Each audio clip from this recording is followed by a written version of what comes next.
The stars looked the same as always. Captain Sarah Chen sat in her chair on the bridge of the Midnight Crow, watching the empty space ahead. Her ship was small, just a cargo hauler that carried supplies from one human colony to another. Today they had medical equipment, medicine for sick children, and basic supplies for doctors. Nothing exciting, nothing dangerous. Sarah had been flying this route for 3 years now. She knew every asteroid, every planet, every safe place to stop. The shipping lane was supposed to be neutral territory. All the alien species agreed that cargo ships could pass through without problems. It was one of the few things everyone in the galaxy agreed on. Her crew was small, just 6 people including herself. There was Tom on the engines, Maria in medical, young Tommy Rodriguez handling communications, and 3 others managing cargo and navigation. They were good people, hard workers. They trusted her to keep them safe. "Captain, I'm seeing something strange on the scanners," Tommy said. His voice was calm, but Sarah heard the worry underneath. She looked at her screen. Nothing. Then, like ghosts appearing from nowhere, 6 large ships materialized around them. They had been hiding, using cloaking technology. The ships were Velcrin vessels. Everyone in human space knew about the Velcrin. They were warriors, conquerors. They had been pushing into this sector for months, attacking smaller species and taking their territory. "Battle stations," Sarah said quietly. Her heart was pounding, but her voice stayed steady. "Tommy, send out a distress call. Use Channel 7. Tommy's fingers flew over his controls. Channel 7 was old Earth military code. Most civilians didn't even know it existed. If any human military ships were nearby, they would know what it meant. It meant crew in danger. It meant possible death. The communication system crackled to life. A harsh, clicking voice spoke and translated Galactic Common. "Human vessel, you will shut down your engines and prepare to be boarded. Resist and you will be destroyed." Sarah recognized the voice pattern. Velcrin commander, probably high-ranking. She took a deep breath and opened the channel. "This is Captain Sarah Chen of the Midnight Crow. We are a civilian cargo vessel carrying medical supplies under Galactic Commerce protection. Attacking us violates Council law." Laughter came through the speakers. Not human laughter, but the Velcrin equivalent. It sounded like stones grinding together. "The Council is far away, human. Your people are weak. You are traitors, not warriors. You will surrender your cargo." Before Sarah could respond, her ship shuddered. The lights flickered and went out, then came back on in emergency red. The engines went silent. They had been hit with an electromagnetic pulse. Her ship was dead in space, unable to run or fight. "Engine power at 0, Tom reported from his station. "They hit us hard, Captain. It'll take hours to restart the systems." Sarah's mind raced. Hours they didn't have. She had been in the Earth Defense Force before she became a cargo hauler. She knew what happened when the Velcrin boarded civilian ships. Sometimes they just took the cargo. Sometimes they took more. Sometimes nobody survived to tell what happened. "Commander," she said, keeping her voice calm and professional, "we need 5 minutes to discuss surrender terms with my crew. Surely you can grant us that small courtesy." There was silence, then more of that grinding laughter. "5 minutes, human. We are not cruel. Discuss your surrender. Accept the inevitable. You have no choice." The communication channel closed. Sarah's crew looked at her with fear in their eyes. All except Maria, who had also been military. Maria understood. "Tommy, did the distress call get out before they hit us?" Sarah asked. "Yes, Captain. Full transmission on Channel 7. But the nearest human military base is hours away at best." "Then we buy time," Sarah said. She stood up and faced her crew. "Listen carefully. We are not surrendering. We are going to make them regret ever touching this ship." "Captain, we're a cargo hauler," one of the crew members said. "We have no weapons." Sarah smiled, but it was not a friendly smile. It was the smile of a predator. "We have a cargo bay full of industrial equipment. We have mining explosives for the colony. We have plasma cutters. We have chemical supplies. And most importantly, we know our ship better than they do." She pulled up the ship's layout on the main screen. "They'll board here at the main airlock. We seal off sections as they advance. We set traps. We make every step they take cost them. We show them that humans don't go quietly." Maria stood up. "I was a combat medic for 6 years. I know how to hurt people and I know how to help people. Today we hurt people." Young Tommy looked scared but determined. "I'm with you, Captain." "All the way." Sarah looked at each crew member. One by one they nodded. They were civilians, yes, but they were humans. And humans had something the Velkrin didn't understand. Humans didn't surrender when their backs were against the wall. They fought. They always fought. "We have 5 minutes," Sarah said. "Let's make them count." "Tom, start rerouting power to life support only. Make them think we're getting ready to surrender." "Maria, get to the medical bay and prepare your surprises." "Tommy, keep monitoring all frequencies. If help comes, we need to know immediately." The crew scattered to their positions. Sarah sat back in her chair and started her timer. 5 minutes until the Velkrin came. 5 minutes to prepare. And somewhere out there, maybe human warships were coming. She had sent the signal. Now she had to trust that someone had heard it. Someone who would come. Someone who would make the Velkrin pay for this mistake. The timer counted down. 4 minutes. 3 minutes, 2. Sarah checked her sidearm and smiled. Today the Velkrin would learn something new about humanity. They would learn that humans protect their own. 18 light minutes away, Admiral Marcus Webb was drinking his third coffee of the day when the alarm sounded. Not the normal alarm. The old alarm. The one that used encryption from Earth's first space navy, back when humans were just learning to travel between stars. "Sir, we have a priority distress call," Lieutenant Commander Yuki Tanaka said from the tactical station. Her face was pale. "Channel 7. Military emergency code." Webb's coffee cup hit the floor. He didn't notice. "Source? Cargo hauler Midnight Crow. Captain Sarah Chen commanding. 6 crew members. They're 18 light minutes from our position." Yuki's voice was shaking slightly. "Sir, the message protocol indicates crew in mortal danger with hostile engagement." Webb was already moving to his command chair. "Battle stations. All hands to combat positions. Helm, maximum burn to those coordinates. I don't care if we burn out the engines." The EDFN Relentless Fury came alive. Crew members ran to their stations. Weapon systems powered up. The massive dreadnought turned and began accelerating, pushing its drives beyond safe limits. The ship groaned with the strain, but it kept accelerating. "Status on the Midnight Crow?" Webb demanded. "No further communications, sir. Whatever happened, it happened fast." Yuki pulled up more data. "Sir, I'm detecting Velkrin signatures in that sector." "Multiple ships. Cruiser class at minimum." Webb's jaw tightened. The Velkrin, they had been getting bold lately, pushing into neutral zones, harassing civilian traffic, but they had always stopped short of attacking human ships directly. Until now. "How long until we reach them?" Webb asked. 32 minutes at current speed, sir." The helmsman's voice was strained. "But sir, we're pushing the engines to 130%. We can't maintain this for long." "We maintain it until we get there," Webb said flatly. "I don't care if we have to rebuild the engines afterward. No one gets left behind. That's the rule." That's always been the rule. Every human in the fleet knew the rule. It was the first thing they learned in basic training. It was written on every ship, carved into every station. No matter what happened, no matter the cost, humans came for their own. Always. The bridge was quiet except for the hum of systems and the occasional report from stations. Everyone knew what they were heading into. The Velkrin were warriors. Their ships were strong, their weapons powerful. But right now, none of that mattered. Someone had touched a human civilian ship. Someone had threatened human crew members. "Sir, intelligence reports on the Velkrin," Yuki said. "They've been getting confident. They defeated 3 Xelian colony defense forces last month. They think they're unstoppable in this sector." Webb smiled, but it was a cold smile. "They think we're merchants, traders, weak." "Yes, sir. Most species see humans as diplomats and commerce specialists. We don't advertise our military capabilities." "Then today they get an education," Webb said. He opened a shipwide channel. "All hands, this is Admiral Webb. 30 minutes ago, a human cargo ship carrying medical supplies was attacked by Velkrin forces. That ship has 6 crew members, civilians, people with families, people under our protection. The Velkrin think we're weak.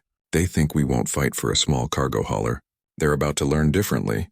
He paused, looking at the stars ahead. "We don't start fights. We don't want war. But when someone threatens our people, when someone attacks our civilians, we respond. And we respond with everything we have. Today, the Velkrin learn why you don't touch human ships. Today, they learn what happens when they go too far." Webb out, the bridge crew sat straighter. Their hands moved with more confidence over their controls. This was what they trained for. Not conquest, not expansion, protection, defense. Making sure that any species in the galaxy knew that humans were off limits. "Yuki, Get me everything we have on Velcrin ship capabilities, Webb ordered. I want to know their weapons, their shields, their tactics. I want to know how they think. Already pulling it up, sir. Yuki worked quickly. Velcrin favor heavy frontal armor. They attack head-on using overwhelming firepower. They're not subtle. Their crews are warriors, but they follow rigid command structures. They don't improvise well. Webb nodded. And their weaknesses? Their engines are exposed on the port and starboard sides. Their shield generators are powerful but slow to recharge. And sir, they don't have point defense systems like we do. They don't use artificial intelligence in combat. Their computer systems are basic. Because they think AI is dishonorable in war, Webb said. They want personal glory. They want to say they won battles, not their computers. Yes, sir. It's a cultural thing. Webb thought for a moment.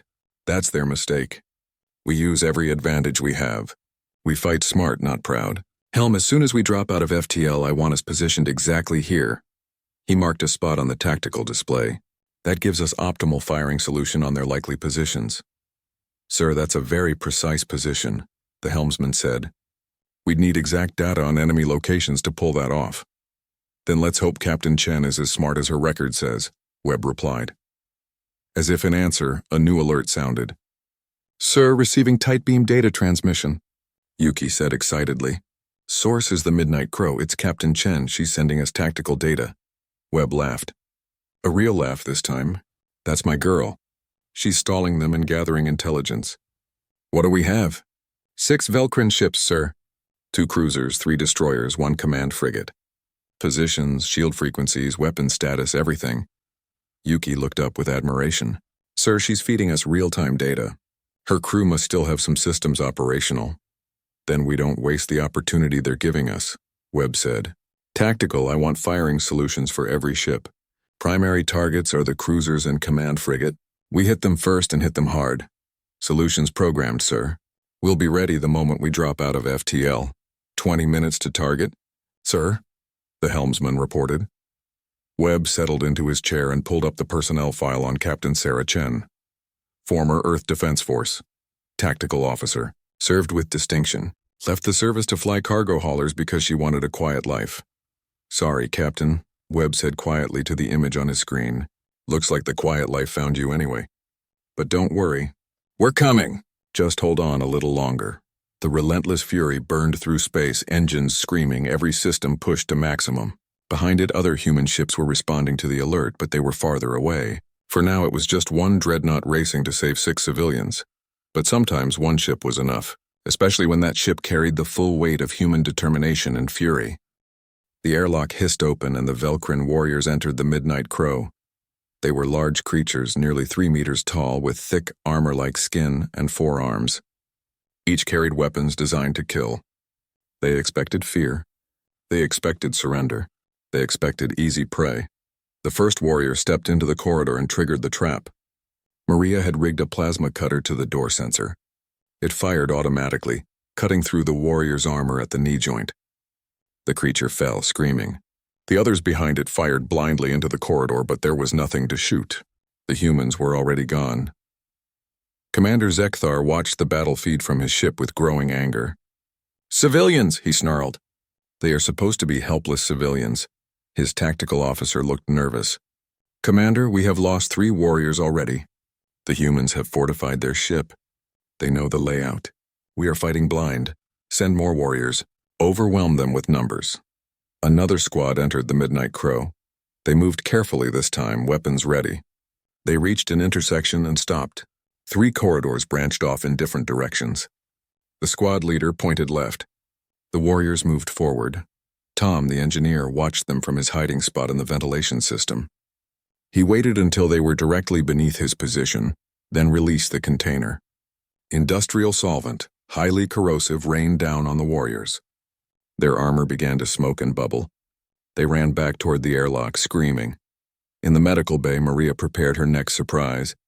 She had sedatives strong enough to drop a full-grown human in seconds. She had adrenaline that could cause heart attacks in normal doses. She had chemicals that humans used for disinfection, but that would burn Velcrin's skin on contact. She carefully loaded syringes with combinations that would be extremely painful, but not immediately lethal. She wanted them to feel it.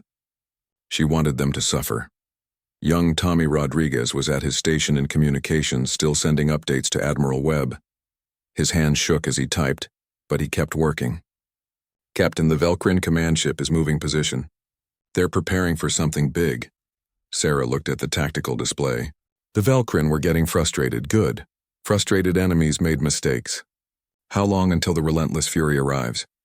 15 minutes, maybe less. They're pushing their engines hard. Then we hold for 15 more minutes. Sarah checked her weapon. She had killed before, back in her military days. She had hoped she would never have to again. But today, she would do whatever was necessary. "Tom, how's the next surprise coming?" "Ready on your signal, Captain." Tom's voice came through the comm. "They're going to really hate this one." The Velcrin sent their largest squad yet. 15 warriors, fully armed, moving in tight formation. They learned from the previous mistakes. They watched for traps. They moved slowly and carefully. They reached the cargo bay doors. "Now, Tom," Sarah said quietly. Tom triggered the explosive charges. Not large ones, just mining charges meant for breaking rock.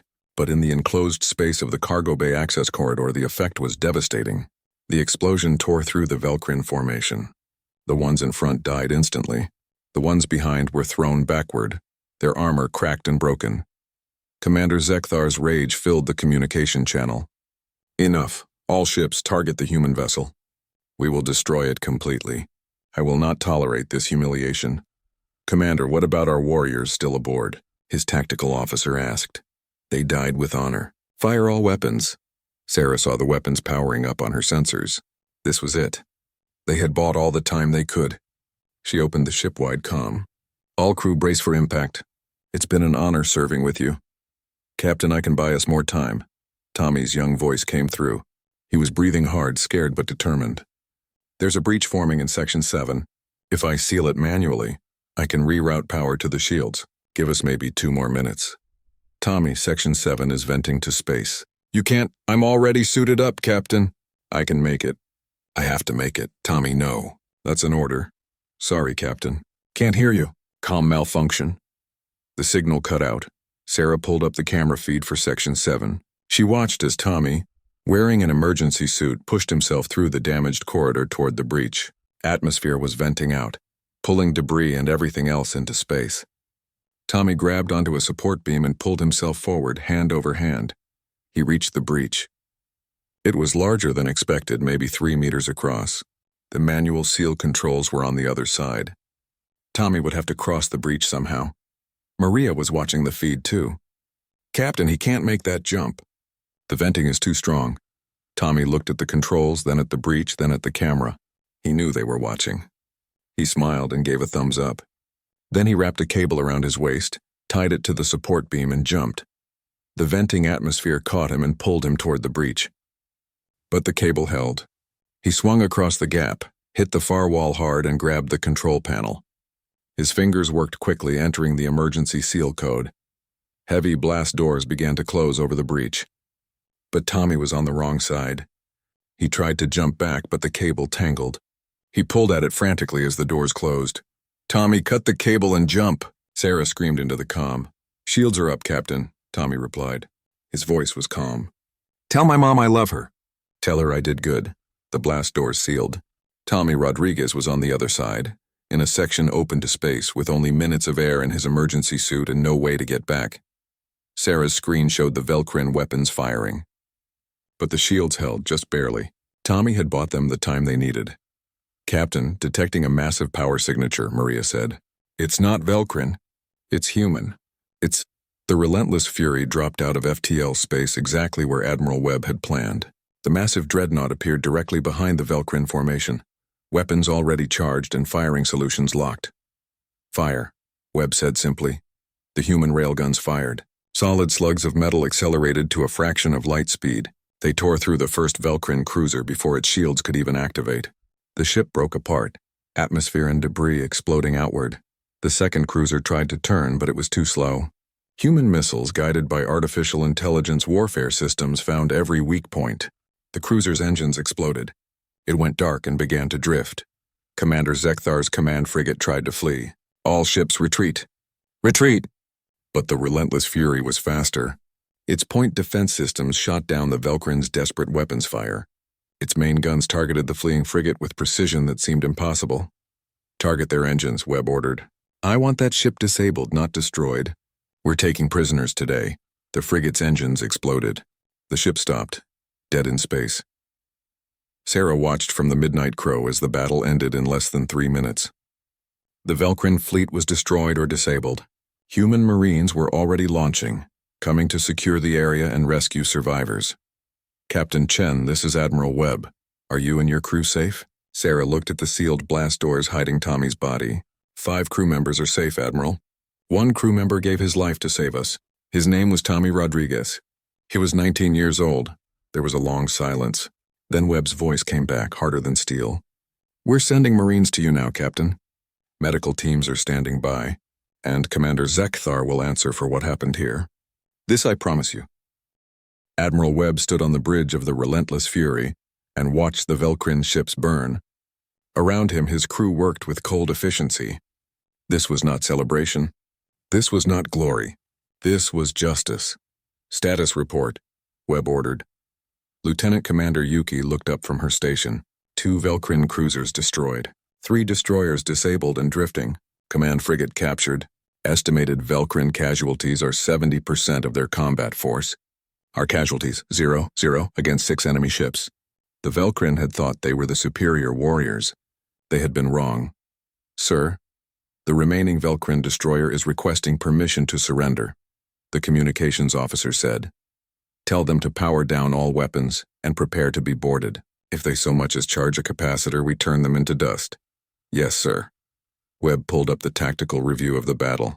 The Relentless Fury had dropped out of FTL in perfect position, thanks to Captain Chen's intelligence data. The first railgun salvo had been fired before the Velcrin even knew what was happening. Each shot had been calculated by the ship's artificial intelligence to hit critical systems. The Velcrin shields, designed to stop energy weapons, had been useless against solid projectiles moving at relativistic speeds. The second wave had been missiles. Not simple rockets, but smart weapons guided by AI that could think, adapt, and choose their own targets. The Velcrin point defense tried to stop them, but human missiles were too fast, too clever. They dodged, they weaved, they found every weakness. The Velcrin had fired back, of course. Heavy plasma cannons that could melt through armor, energy beams that could cut through hulls. But the Relentless Fury's point defense system shot them down, every shot. The AI calculated trajectories in microseconds, targeted incoming fire with precision the Velcrin couldn't match. It wasn't a battle. It was an execution. "Sir, Marines report the Midnight Crow is secured. They're evacuating Captain Chen and her crew now." "What about the casualty?" The Marines recovered Tommy Rodriguez's body from the sealed section. "They're bringing him aboard with full honors." Webb nodded slowly. 19 years old, a kid, working on a cargo hauler, probably saving money for college or helping his family. And he had died buying time for his crew, died being a hero. "I want to speak with Commander Zekthar," Webb said. "Directly. Put it on the main screen." The screen flickered and showed the interior of the Velcrin command ship. Commander Zekthar was restrained by human Marines in powered armor. The Velcrin commander was bleeding from several wounds, his armor cracked and broken, but his eyes still showed defiance. "Commander Zekthar," Webb said. His voice was calm, but everyone on the bridge could hear the anger underneath. "I am Admiral Marcus Webb of the Earth Defense Force. You attacked a civilian cargo vessel. You killed a 19-year-old boy. You violated every law of civilized space combat. Do you understand what you've done?" Zekthar made a sound like grinding rocks. "You are weak. You are merchants. You should have surrendered." Webb stepped closer to the screen. "We are merchants. We are diplomats. We are scientists and explorers. We prefer trade to war. But don't ever mistake that for weakness. You targeted civilians. You killed a kid who was delivering medicine to children. That was your mistake." "One ship," Zekthar said. "You brought 1 ship. We had 6. And we destroyed you in 3 minutes," Webb replied. "We didn't need more ships. We didn't need reinforcements. 1 human warship was enough." "Do you know why?" Zekthar said nothing. "Because we fight smart. We use every advantage. We don't care about honor or glory. We care about winning. We care about protecting our people." Webb's voice grew harder. "And because when you touch one of ours, you don't face 1 ship. You face all of us. Every human in space just heard what you did. Every human fleet is watching right now. You didn't attack one cargo hauler. You attacked humanity, and we take that personally. You cannot make war on the entire Velcrin Dominion for one ship, Zekthar said. Webb smiled. It was not a nice smile. Can't we? You tell me, Commander. Was it worth it? Was attacking that cargo ship worth losing your fleet? Worth becoming a prisoner? Worth what's about to happen next? What do you mean? Webb touched a control. This entire battle was recorded. Every shot. Every moment. I'm broadcasting it now on all Velcrin frequencies. I'm sending it to the Galactic Council. I'm making sure every species in known space sees what happens when humans are attacked. On the screen, Zekthar's expression changed. For the first time, he looked afraid. Your people will see you lose, Webb continued. They'll see 6 Velcrin warships destroyed by one human dreadnought. They'll see that humans have weapons you can't match, technology you don't understand, and a willingness to use it all. But most importantly, they'll see that we don't forgive attacks on civilians. Webb leaned forward. So here's what happens next, Commander. You are going to stand trial. The Galactic Council will judge you for war crimes. Your government will issue a formal apology and pay reparations to Tommy Rodriguez's family, and every Velcrin ship in this sector will leave human space and never come back. The Dominion will agree to whatever we demand. Webb interrupted. Because if they don't, the next time we won't send one ship. We'll send 100, and we won't stop at disabling your vessels. We'll show you what human weapons can really do when we're not being merciful. The screen went dark. Webb turned to his crew. Yuki, send the battle data to Earth Fleet Command, the Galactic Council, and broadcast it on all open channels. I want everyone to see this. I want there to be no doubt about what happened here. Yes, sir. Transmitting now. Webb sat back in his command chair. Around him, the bridge was quiet. The crew understood what this meant. Humans had tried to stay out of galactic conflicts. They had focused on trade and diplomacy. They had been peaceful, but peace had limits. And the Velcrin had found those limits. Sir, Captain Chen is aboard. She's requesting permission to speak with you. Send her to my ready room, and have Tommy Rodriguez's body prepared for transport to Earth. Full military honors. Webb left the bridge and walked to his office. A few minutes later, Captain Sarah Chen entered. She looked exhausted, her uniform torn and stained with blood. But she stood straight and saluted.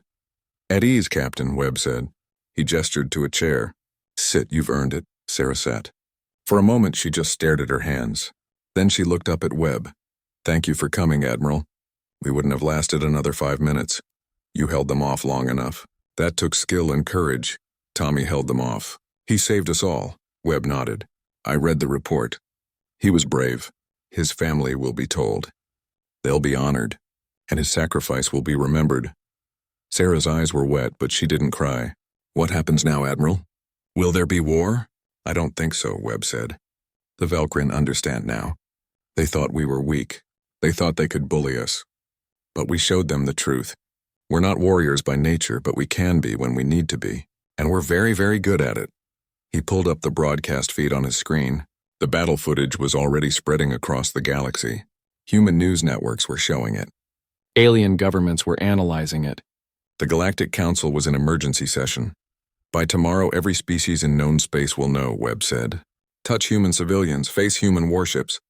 It's a simple message, and I think everyone will understand it. Sarah looked at the screen, watching the Velcrin ships die again and again. Was it worth it? All this destruction for one cargo ship? Webb looked at her seriously. Captain Chen, humanity learned a long time ago that the moment you let an attack go unpunished, you invite more attacks. We respond with overwhelming force not because we're cruel, but because we want this to be the last time anyone makes this mistake. If the Velcrin had succeeded today, tomorrow it would be another ship. Another crew. More deaths. He stood and looked out at the stars. So yes, it was worth it. Because now everyone knows. Humans take care of their own, always. 6 months had passed since the incident. The galaxy had changed in those 6 months in ways both big and small. The Galactic Council had held its emergency session. Representatives from hundreds of species watched the battle footage from the Midnight Crow. They saw the Velcrin attack a civilian vessel. They saw the humans respond with overwhelming force. They saw what human military technology could really do. The debate had been fierce. Some species argued that humanity had overreacted. One cargo ship was not worth destroying an entire fleet. But others, The smaller species who had suffered under Velcrin aggression saw it differently. They saw a species willing to protect its own. They saw strength used in defense, not conquest. In the end, the Council ruled in humanity's favor. The Velcrin had violated the most basic rules of civilized space. Civilian vessels were off limits. Always. The Velcrin Dominion was ordered to pay reparations, issue formal apologies, and withdraw from the disputed sectors. Commander Zekthar was found guilty of war crimes. He was sentenced to life imprisonment on a neutral council world. His final words at the trial were recorded and spread across Velcrin space. I underestimated them. Do not make my mistake. The Velcrin military changed its doctrine. New orders went out to every ship. Human vessels were to be avoided at all costs. Priority in shipping lanes. No confrontations. No provocations. The humans had proven they would respond to threats with extreme force, and the Velcrin wanted no part of that. Other species noticed. The Xelians, who had lost colonies to Velcrin aggression, approached human diplomats. They wanted to discuss mutual defense treaties. The Thraxians, a peaceful trading species, requested human escorts for their cargo ships through dangerous space. Even the Krill Collective, which had never been friendly to humanity, became noticeably more polite in diplomatic channels. The message had been received across the galaxy. Humans were not to be trifled with, but the biggest changes were happening in human space itself. Earth Fleet Command received funding for 10 new dreadnoughts. Civilian cargo ships were equipped with better defensive systems. New protocols were established for distress calls.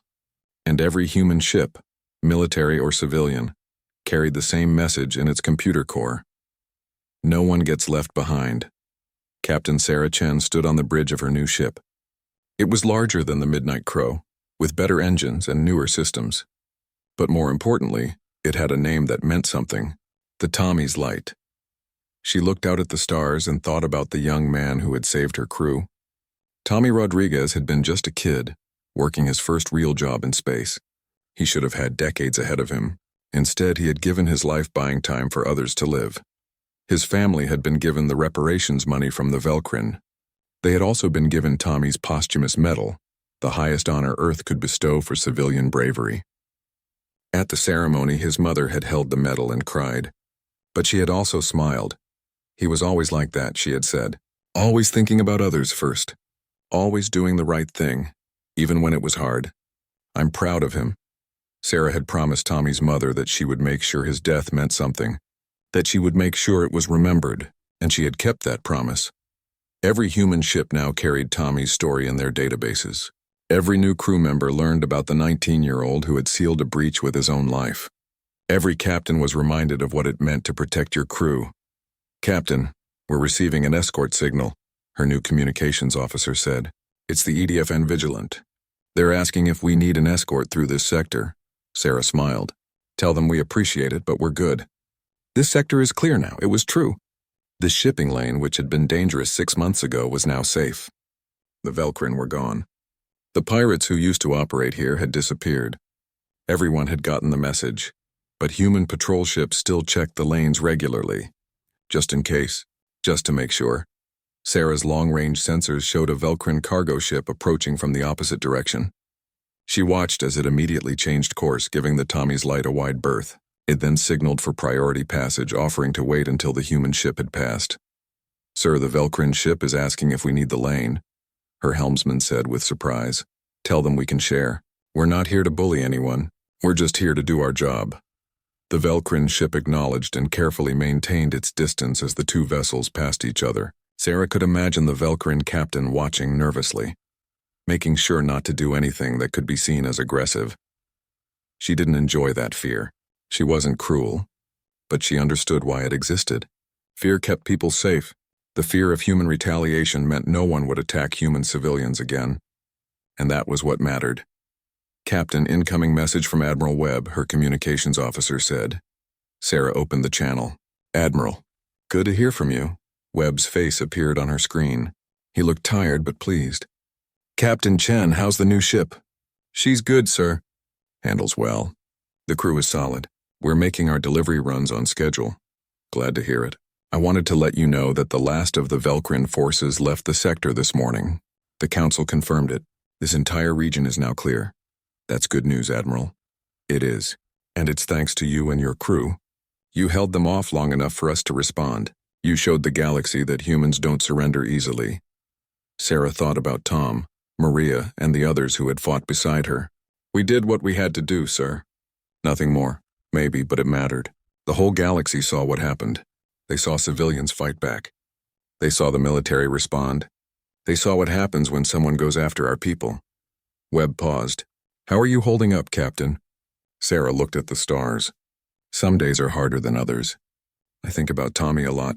Wonder if I could have done something different. Saved him somehow. He made his choice, Webb said gently. He was a hero. Don't dishonor his sacrifice by thinking it was in vain. I know. His mother said the same thing. She's right. Tommy Rodriguez saved 5 people that day. He also saved countless others who will never be attacked because of what happened. That's a legacy to be proud of. After the call ended, Sarah sat in her captain's chair and thought about the future. 6 months ago, she had been a simple cargo hauler trying to live a quiet life. Now she commanded a ship that every alien in the sector recognized. She was a symbol whether she wanted to be or not. But maybe that was okay. Maybe being a symbol meant something. It meant that somewhere out there, another cargo hauler crew was safer because of what happened. Another 19-year-old kid would make it home to their family. Captain, we're approaching the colony, her helmsman reported. Medical supplies ready for transfer. Good. Let's deliver them and get back to work. The Tommy's light entered orbit around the colony world. Down below in a hospital, children waited for medicine. Doctors waited for equipment. People waited for help, and help had arrived. Because humans took care of their own. Because humans kept their promises. Because one young man had given his life to buy time, and humanity had made sure that sacrifice mattered. The galaxy had learned its lesson. Human ships flew in peace now, respected and unmolested. But every alien who saw a human vessel knew the truth. They knew about the Midnight Crow. They knew about Tommy Rodriguez. They knew about the relentless fury. They knew that humans were traders and diplomats, scientists and explorers, peaceful by nature, kind by choice. But they also knew that humans had limits. And crossing those limits came with a price measured in destroyed fleets and shattered military doctrines. A price measured in fear and respect. The Velkrin had targeted a lone human ship. They had thought it would be easy. They had thought wrong, and now the whole galaxy knew better. Sarah looked at the nameplate on her command console. Tommy's Light, a small ship with a big name. A ship that carried more than cargo. It carried a message. It carried a promise. It carried the memory of a hero. Take us to the landing site, Sarah ordered. We have medicine to deliver. The ship moved gracefully through the atmosphere, carrying hope and help to those who needed it. Just like the Midnight Crow had tried to do 6 months ago. Just like human ships would continue to do for years to come. Because that was what humans did. They helped. They cared. They protected, and heaven help anyone who tried to stop them.